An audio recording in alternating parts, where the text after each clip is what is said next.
ఆత్మ యొక్క మరో ఇంద్రియమే ఈ సూక్ష్మ శరీరం.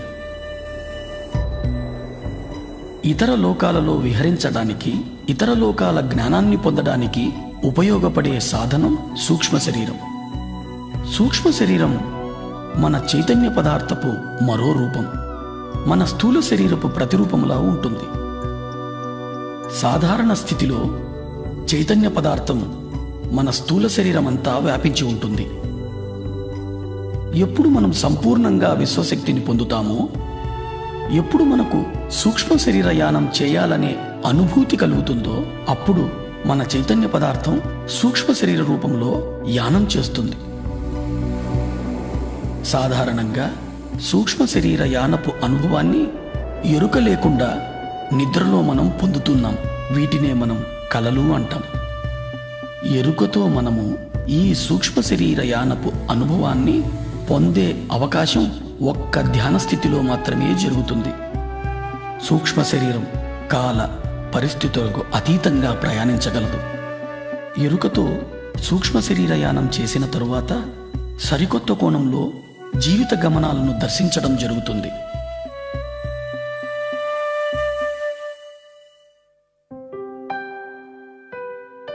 ధ్యానంలో అత్యధికంగా విశ్వశక్తిని పొందినప్పుడు శరీరమంతా వ్యాపించి ఉన్న చైతన్య పదార్థం ఒక కేంద్రం వైపు ప్రయాణించడం జరుగుతుంది. చైతన్య పదార్థం కేంద్రం వైపు ప్రయాణించేటప్పుడు స్థూల శరీరంలో కదలికలు ఏర్పడతాయి.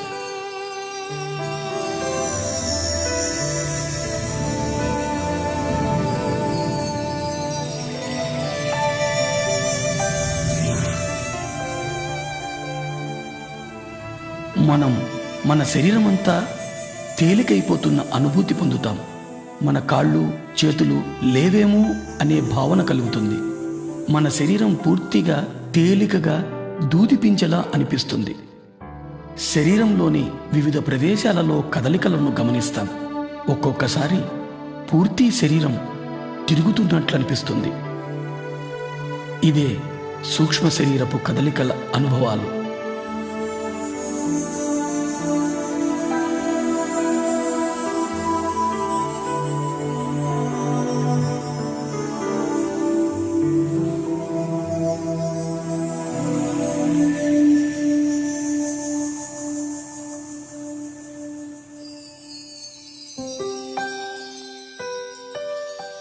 తీవ్ర ధ్యాన సాధన చేయడం ద్వారా అత్యధిక విశ్వశక్తిని పొందడం జరుగుతుంది.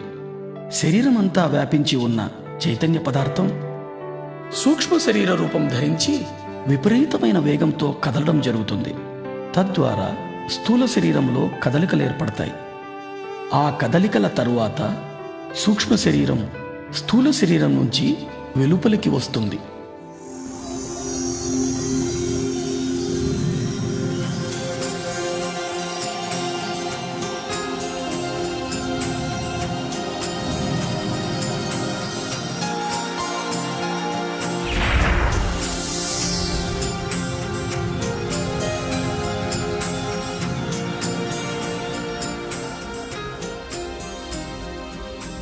అలా వెలుపలికి వచ్చిన సూక్ష్మ శరీరానికి స్థూల శరీరానికి మధ్య తెల్లటి వెండి తీగ లాంటి పదార్థం అనుసంధానమై ఉంటుంది. దీనినే సిల్వర్ కార్డ్, పాశము అంటారు. ఈ సిల్వర్ కార్డ్ అనేది అధిక శక్తితో కదిలే చైతన్య పదార్థమే. ఇది స్థూల శరీరం నుంచి సూక్ష్మ శరీరానికి, సూక్ష్మ శరీరం నుంచి స్థూల శరీరానికి సమాచారాన్ని చేరవేస్తూ ఉంటుంది. సూక్ష్మ శరీర యానం మన చైతన్య పదార్థంతో చేసే ప్రయాణం. ఈ ప్రయాణం అన్ని లోకాలకు చేయవచ్చు.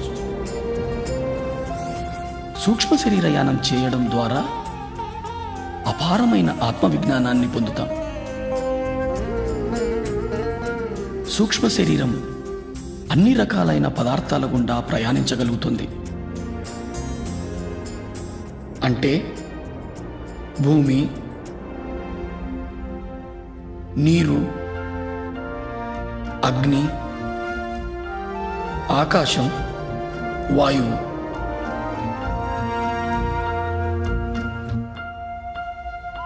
సూక్ష్మ శరీరం అన్ని లోకాలలోనూ ఎటువంటి అడ్డంకులు లేకుండా విహరించగలుగుతుంది.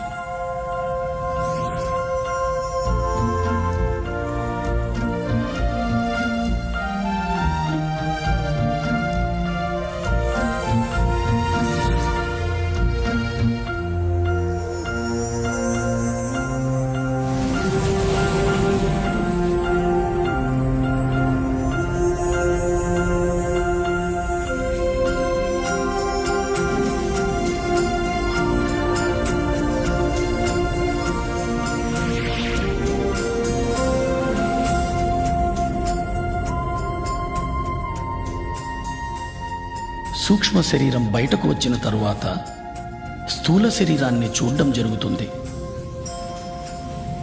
ఇది ఓ మహత్తరమైన అనుభవం.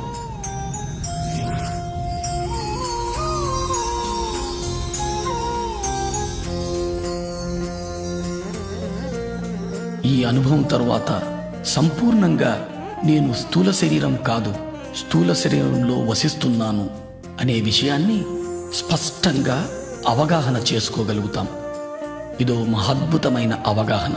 ప్రతి ఒక్కరూ ఈ అనుభవాన్ని తప్పక పొందాలి. ఈ అనుభవం పొందిన తరువాత మనం ఏర్పరచుకున్న పరిమితులన్నీ తొలగిపోతాయి. మనము అపరిమితులమని అర్థం చేసుకోగలుగుతాం. ఈ అనుభవం తరువాత నేను అంటే చైతన్య పదార్థం అని స్పష్టంగా అవగతమవుతుంది.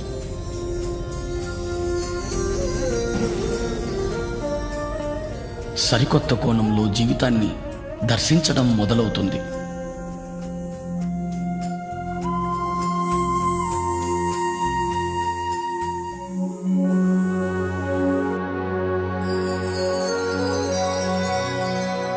నిర్వాణ.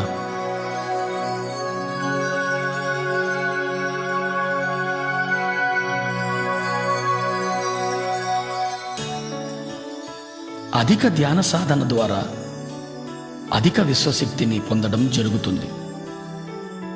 అధిక విశ్వశక్తి ఏ సందర్భంలోనైనా సంపూర్ణంగా ఇమడడానికి దోహదం చేస్తుంది.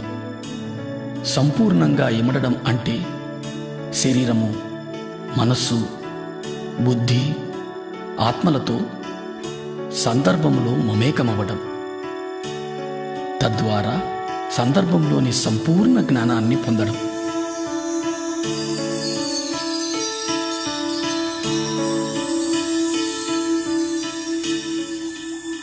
సాధారణ వ్యక్తి జీవితంలో అనుభవాలను మాత్రమే పొందుతాడు. అనుభవంలో ఇమిడి ఉన్న జ్ఞానాన్ని అవగతం చేసుకోలేడు. ఎందుకంటే అనుభవాలను స్థూల రూపంలో మాత్రమే చూడగలుగుతాడు. ధ్యాని జీవితానుభవాలను సంపూర్ణంగా అవగతం చేసుకోగలుగుతాడు. ఎందుకంటే ధ్యానికి తెలుసు తాను శరీరం మాత్రమే కాదు, శరీరంలో నివసిస్తున్నాను అని. తనకు తెలుసు జీవితంలో ఏర్పడే అనుభవాలన్నీ కూడా తన ఆత్మోన్నతి కోసమేనని. ధ్యానంలో అనుభవాలు పొంది వాటి ద్వారా పొందిన జ్ఞానాన్ని జీవితానికి అన్వయింపచేసుకున్నప్పుడు సరికొత్త అవగాహన శక్తి లభిస్తుంది. ఈ సరికొత్త అవగాహన శక్తి ద్వారా జీవితాన్ని వేల కోణాల్లో దర్శించడము, అనుభవించడము, అవగతం చేసుకోవడము జరుగుతుంది. తద్వారా మన అవగాహన శక్తి, మన దృక్పథము, మన జ్ఞానము అన్నీ మరింతగా విస్తారింపబడతాయి. ఇది మన చైతన్య విస్తారానికి దోహదం చేస్తుంది.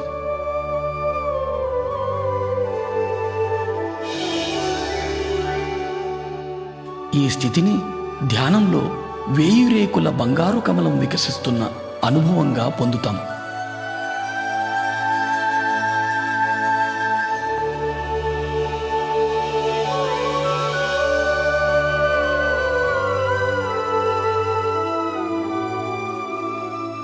ప్రతి ఒక్క రేకు జీవితపు ఒక సరికొత్త కోణపు అవగాహన.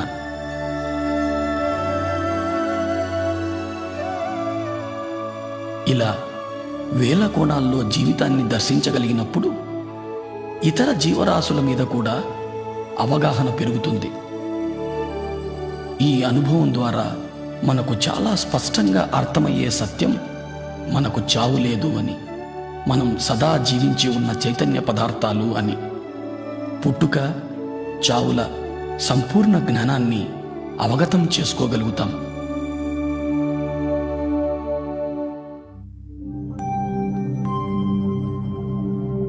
జనన మరణాలు.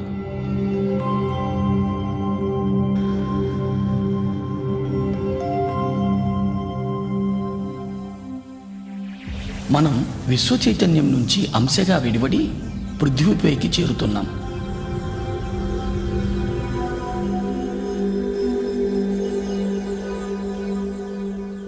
మూలం నుంచి విడివడిన అంశకు ప్రాణమయ శరీరమే ఆధారం.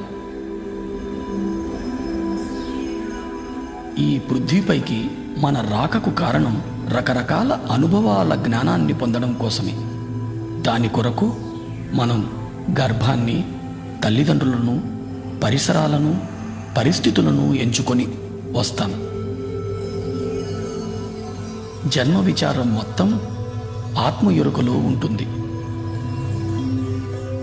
గర్భాన్ని ఎంచుకున్న తరువాత అంశ గర్భంలో చేరుతుంది. ఎప్పుడైతే అంశ గర్భాన్ని చేరుతుందో గర్భస్థ శిశువుకు ప్రాణం చేకూరుతుంది.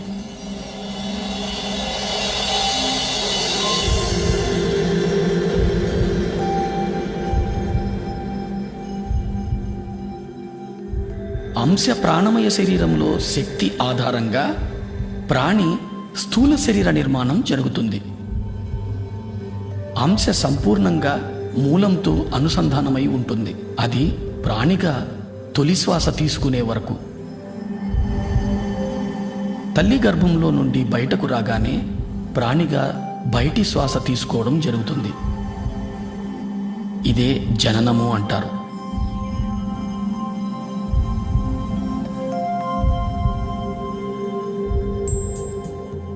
తొలి శ్వాస నుంచి 7వ ఏట వరకు ప్రాణి మూలపు అవగాహన కలిగి ఉంటుంది.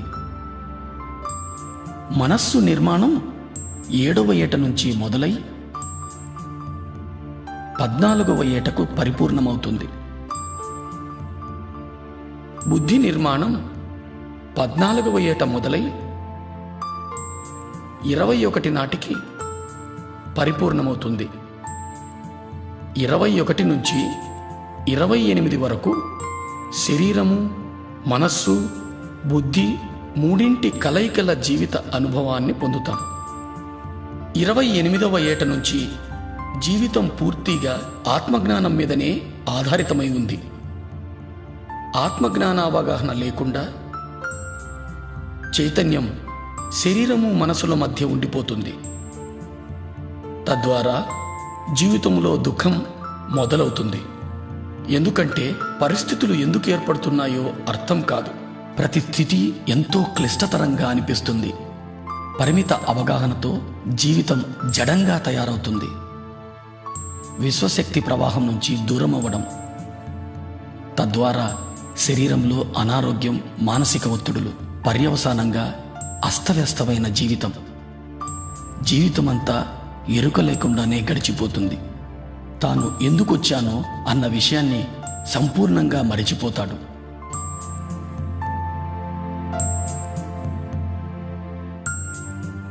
అస్తవ్యస్త అవగాహనల మూలంగా యవ్వనం, వృద్ధాప్యం గడిపి చివరకు శరీరం వదిలిపోతాడు. దీన్నే మనం చావు అంటాం.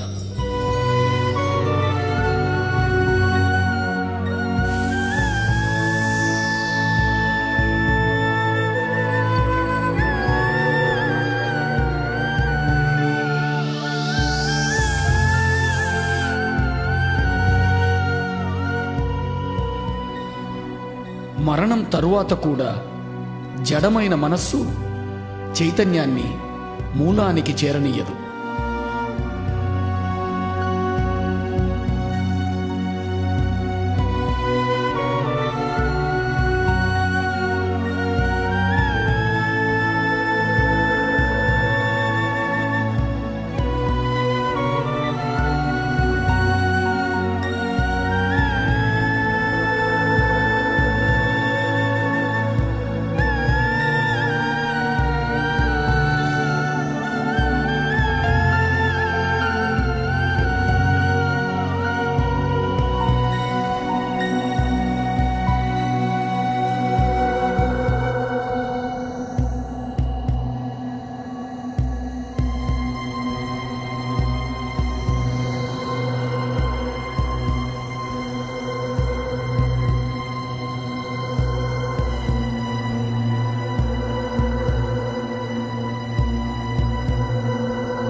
పరిమిత అస్తవ్యస్త అవగాహనల మూలంగా తనకు తానే నరకాన్ని స్వర్గాన్ని నిర్మించుకొని అధమలోకాల్లోనే ఉండిపోతాడు.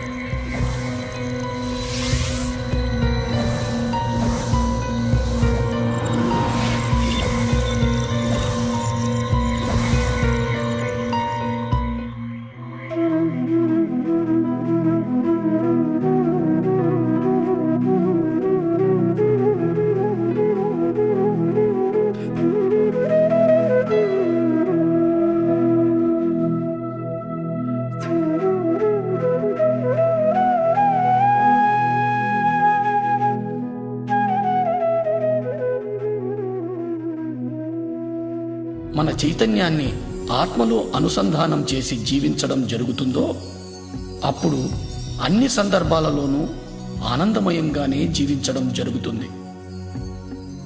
మరణానంతరం కూడా అధమలోకాల్లో కాక నేరుగా మూలానికే చేరుకుంటాడు.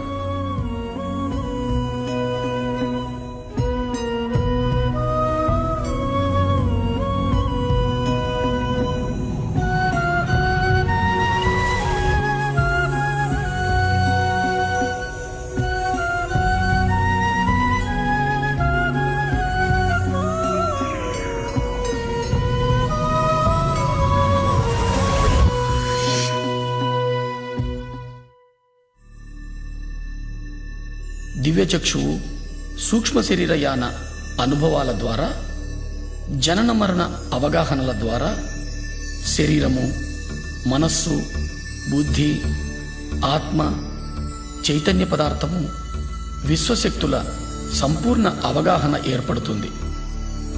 నేను అంటే చైతన్య పదార్థమని, చైతన్య పదార్థం అంటే విశ్వశక్తి జ్ఞానాల కలయికని పరిపూర్ణ అవగాహన ఏర్పడుతుంది.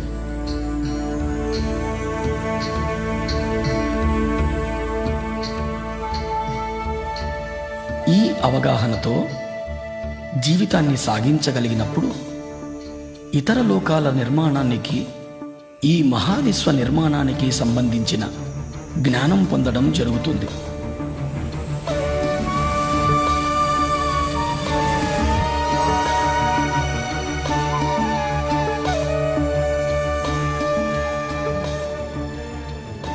ఈ జ్ఞానంతో మనం అద్భుత సృష్టికర్తలు కాగలం.